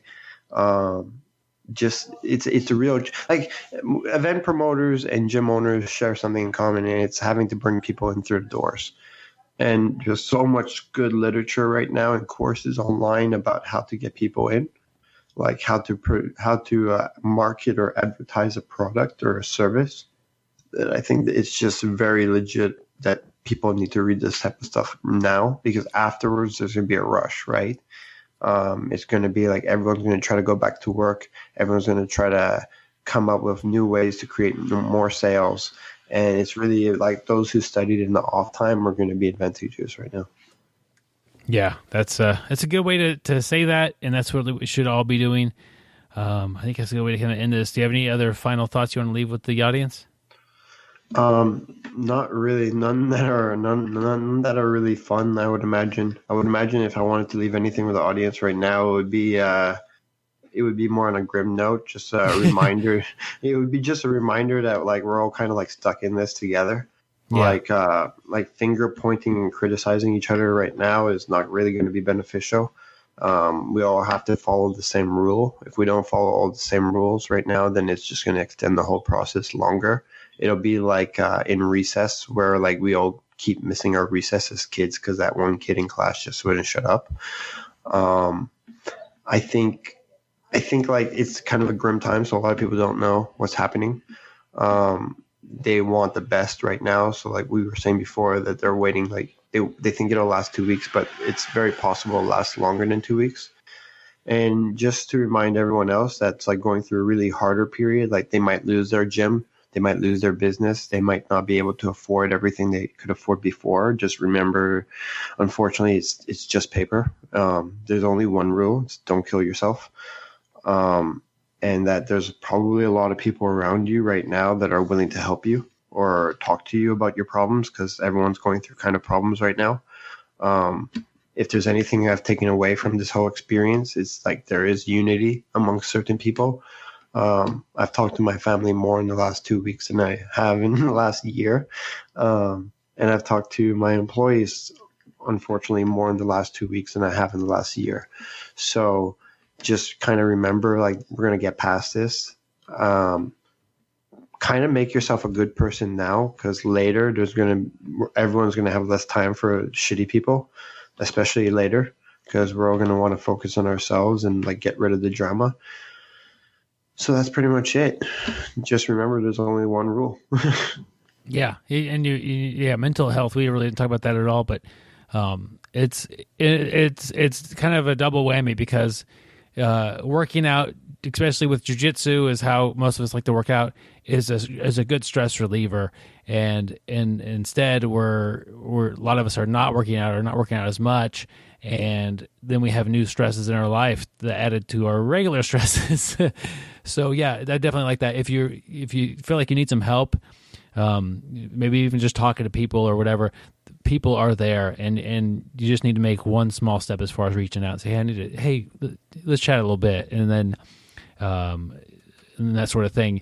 There's professional help services. There's your friends and family that you could talk to a lot of times, and it's just you need to make that step as far as opening the door and seeking a little bit first, because a lot of times people are struggling quietly and they don't share that. So if you don't have to share it with the whole world, you don't need to post on Facebook, I need help or whatever, but just by getting a close friend or two, that could be a lot of help. And it could be anywhere from your coaches needing help to the new student needs help, or a spouse is having a hard time.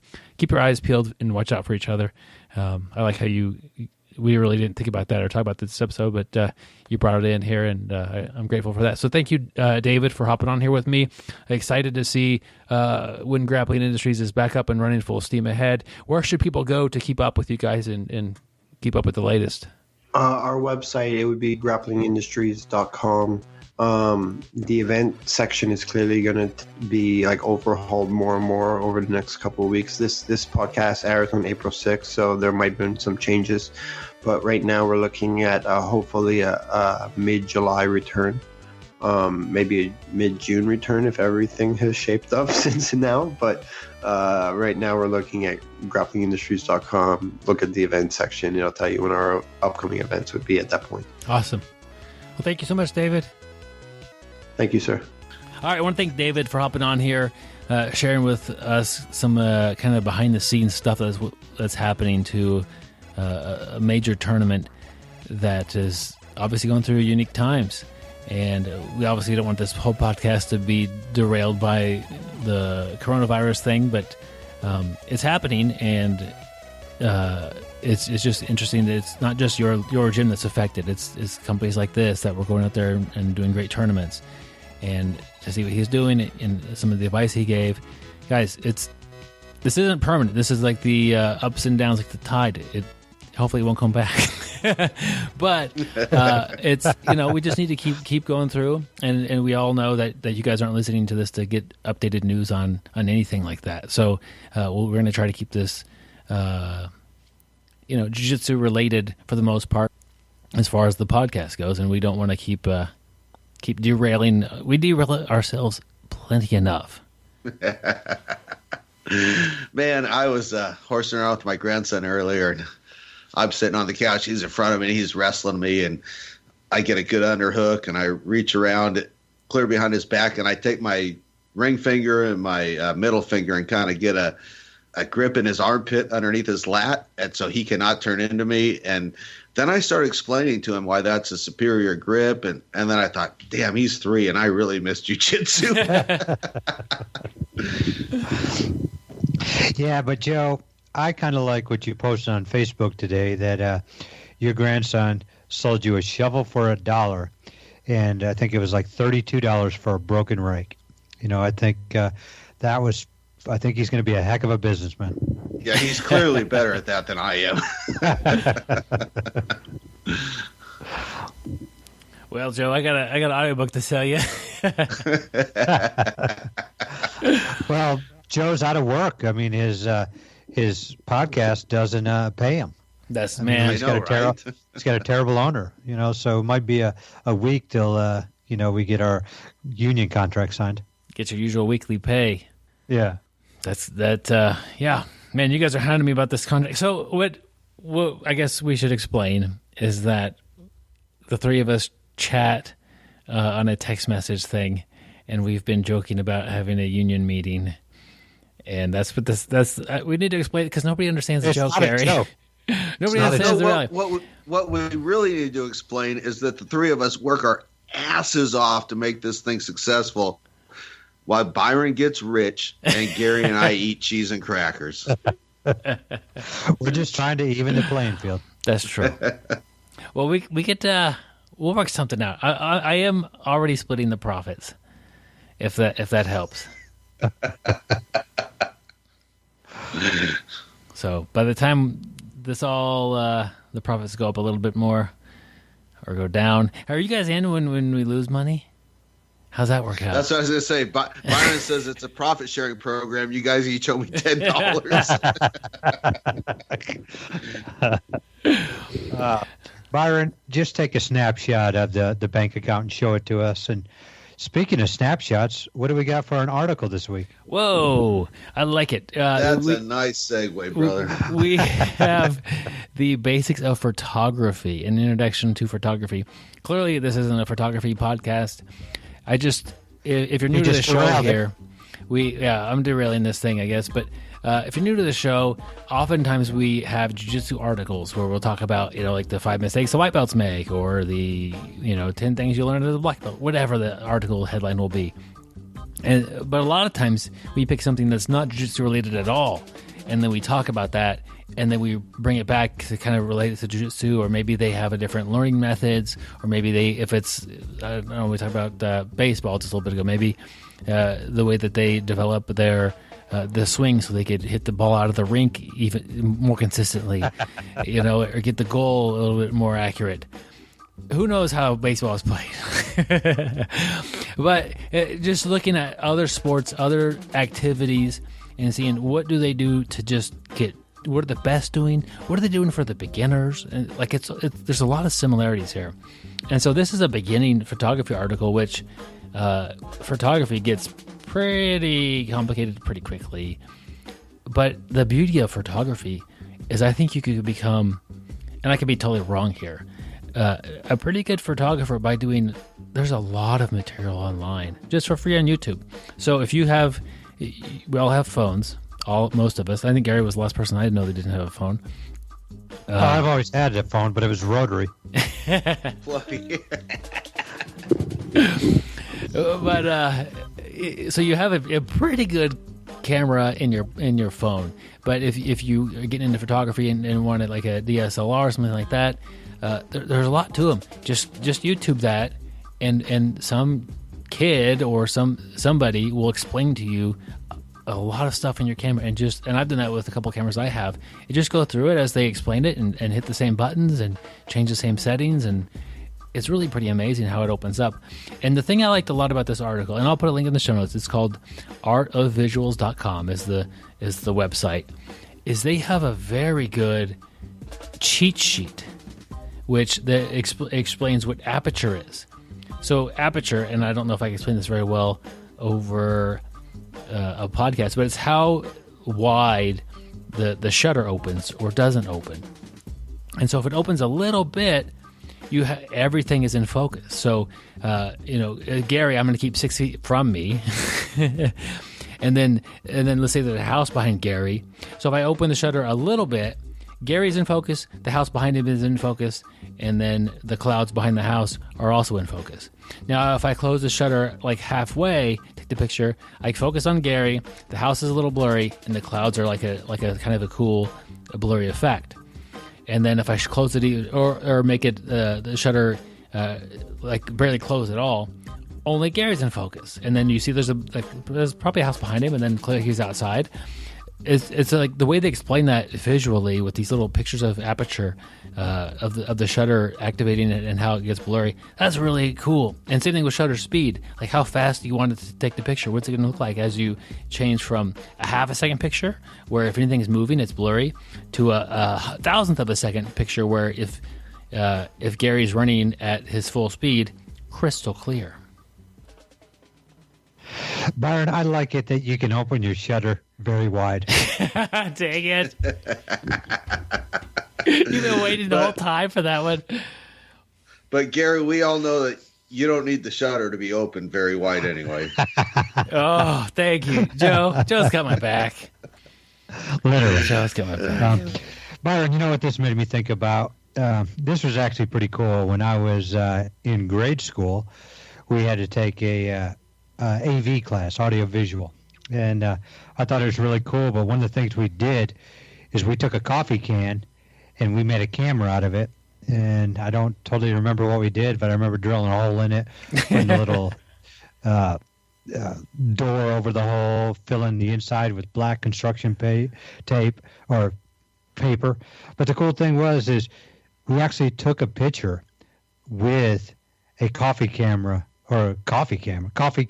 camera, and we developed the film. And that's really about the only camera work I've ever done in my life. But I do remember that. I wish that I could take another class and do stuff like that again. That was fun. It's on YouTube, I guarantee it, Gary. Yeah. So, okay, I've got to know this. You took an AV class. Was your grade school time pre-VCR? Yes. Okay. Most definitely, Byron. I remember watching videotapes in grade school. They'd wheel it in, and we'd get to watch a show or a movie, and they'd try to make it educational, but not always. But most definitely. Man, when I was in third grade, if you were on the AV team, you needed to know how to thread the projector. Yeah, that was great. Yeah. You didn't just put a VCR tape in. Yeah, we didn't have that. What'd you have, Gary? You had a projector? I don't. Yeah. What's an audiovisual team without the TV and VHS tape? Yeah, we had no such thing as phone cameras. We had. I don't even know if we had Polaroids back then, but we sure as heck had coffee can cameras. Nice. Yeah. Hey, Byron, you know what I really like about this article? If you go through like point by point, there's no point in like how to take a photo at sunset, or how to take an action photo, or how to shoot better portraits. It's all actually much more basic than that. Like, if you understand all of these things, then your portrait photos are going to be better. Your action photos are going to be better. Your sunset photos are going to be better. And I think a mistake that at least I know I fall into sometimes, I don't know if everybody else does, but I think it's common, is a newer student will be like, I need some help, and they'll ask for something, and I'll show them techniques. And that's sort of along the lines of how to take a better sunset photo or how to take a better action photo. But if I spend more time maybe explaining to them how to create pressure, how to relieve pressure, how to use frames, how to grip fight, a lot of people have no idea what those things are. When you read through this list, if you're not a photographer, you're like, what is shutter speed? What is white balance, autofocus? You read through this list, it doesn't make a whole lot of sense to you. But when you get these things down, your photography is going to be better. And I think same with the more basic elements of jiu-jitsu. Instead of teaching people techniques, not instead of, because you got to teach them techniques, but maybe put a little more focus on what makes all those techniques work. Joe, you won the internet twice in one day. I love how you drug this back onto the mat. To be honest, I was trying to read this and figuring out how any of this had to do with jiu-jitsu, and I was having trouble, and you hit the nail right on the head. Good job, Joe. Have you ever seen Gary try to hammer in a screw? It is, yeah. Joe, at least you hit the nail. Does he use a screwdriver or a hammer? He uses that hammer. He uses the hammer for everything. I use my hand. He screws everything. Some of us are. Yeah. Okay. No, but Joe, you did make a good point. As far as if the student is asking, how do I get out of a mount? Show them how to get out of a mount. And then also it might be good to show them how to recover their guard before they get fully mounted. Like maybe their guard's just getting sliced through too hard. So which guard pass is leading you to the mount most of the time? Oh, it's because they're doing this. Okay, let's fix that too. And so I like doing both. Like I said, techniques are important, but showing the little bit of always with the basics and making sure they understand that. Because if you're showing something that's beyond that, they don't know the why, or they're missing something that's pretty fundamental. They can learn the technique, but there's a reason why jiu-jitsu is easier to learn from a person that's in the same room with you, because they can see and interact with you. You need to use that to your advantage.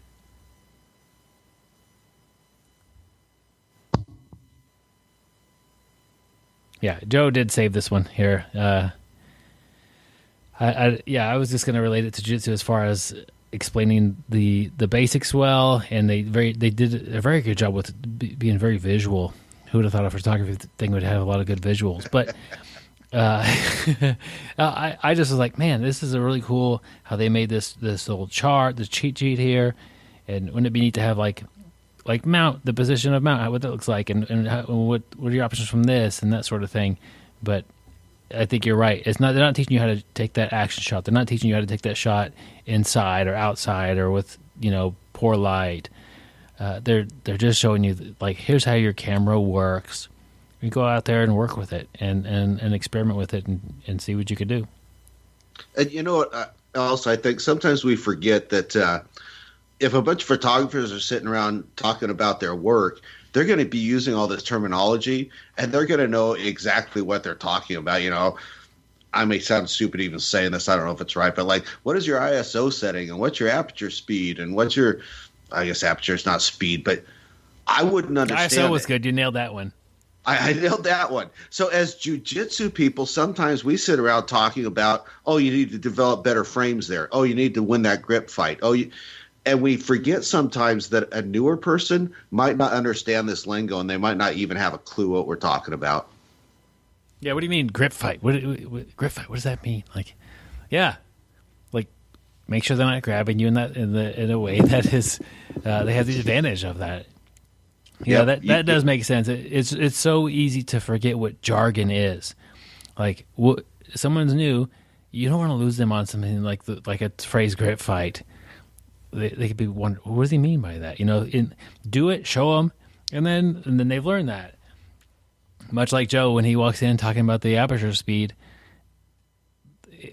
hopefully they would immediately stop the conversation and help Joe out a little bit. but it's like me hitting the soccer goal in over there by the base. But clearly. Joe has a lot of experience taking pictures of tigers. That's true. Or with tigers. So Gary, have you seen all of the Netflix documentary Tiger King, or just a couple of them? I think I'm on episode 6. I'm on episode, because I never watch TV, but with this you found 6 hours of dedication. Yeah, I've been watching it for like a week now, and it's yeah, I guess it makes me feel better about myself. Would you recommend it to the listeners? I don't know if I'd recommend this. Is it entertaining? To be honest, probably. I don't even know if it's entertaining in kind of a train wreck kind of way. Okay. Well. Oh man, the apocalypse has not been good for Gary. But I got to admit, I didn't really know about, animal rights versus the private zoos, and learned a little bit about that. So there, I learned something. Gary's always looking to learn something. That's I do admire that about you, Gary. Yeah, and one big way I do learn something is, hey, check out the BjjBrick store. Byron's got a couple audio books, Your First Year in BJJ, which is one of my favorites, and the other one that's one of my favorites is BJJ Games. That's both of them. Yeah. Check them out. I really love to plug both of those because they're great, and as Joe said, I'm a very good marketer. Yeah, that's two true. of my favorite books are both of them. Oh, hey guys! I do want to quickly mention our Patreon thing that we have. I don't know, Patreon page. I don't know. Go to the show notes, and there's a link to Patreon. If you want to support the podcast, that's a great way to do it. Patreon allows people to support content producers like podcasters and artists and whatever else is out there. A lot of YouTube channels have Patreon. And you could support $1 per episode is our minimum one, and it goes up from there if you want to support more than that. And basically, at the end of the month, if there's been 4 or 5 episodes, then that pledge comes due, and that's a pretty simple process. We didn't take any pledges in last month just because. So at the end of the month, I have to enter in how many episodes we have. I put the title in there and put it all in. It's a pretty simple process, but I do that. It's not automatic. And at the end of, we decided, or it was like, well, this is a tough month. People aren't working. I don't want people to be out any additional money for this if they're having a tough time, due to work situations. So we didn't collect any pledges last month. I think we're doing the same thing again this month. We're going to let this go a little bit longer. Make sure all of our Patreon supporters are hopefully in a good financial position. If you're hearing this now and you're not, you could maybe pause it. I don't really know what the options are. But last month, no Patreon pledges were called in, and we'll do it again next month. I just think that's a way to make sure we're not hitting anybody when they're not ready or not thinking about this. You're looking at your bills, and $4 probably isn't at the top of the list. But if you're trying to control things, it's something that you would rather not do. So we're going to be okay financially on the podcast. Like the guys have been joking around, we're not making money doing this, despite what they would tell you that I'm doing full-time job. And I don't know. It's doing well enough to keep going, but it's not. If we got paid hourly, it would be very weekly. As far as the amount of time it takes to put in, we're doing this. It's nice. It's fun. We really enjoy it. At least I do. I do enjoy talking to people who we do interviews with, like David today, and just learning about the world around us through this podcast. It's a lot of fun, and it's really nice that some of the Patreon supporters are able to support us, so where it doesn't cost us money to do this, because at the end of the day, oftentimes I look at my schedule, how much time is being put in this, and I could do something else that would make me money with this time, or whatever other podcast. And every time that decisions come up, I've defaulted to podcasting, and that's a bit of a luxury, really, because if I ever need to, free up some time, that's definitely an option, but it's not on the table today. And if you're able to support the podcast and help keep this thing going well and not be a burden on us, if you could support us $1 an episode, we would love it. And patreon.com, BjjBrick is how you find us. The link in the show notes, guys. We'll send you out a 5-inch BjjBrick key patch, and this next month is going to be on the house. Well, I can tell you, I do feel bad. We were talking earlier, Joe, about getting some more money from Byron. We can't do this, in this time, especially with the gesture Byron did. And like you said, Byron, you do put in a lot of time. I admire that. But I'm glad you're putting in time doing this, because before the podcast, you were talking about that free time, and that's when you were making a little bit of money, but you were dancing.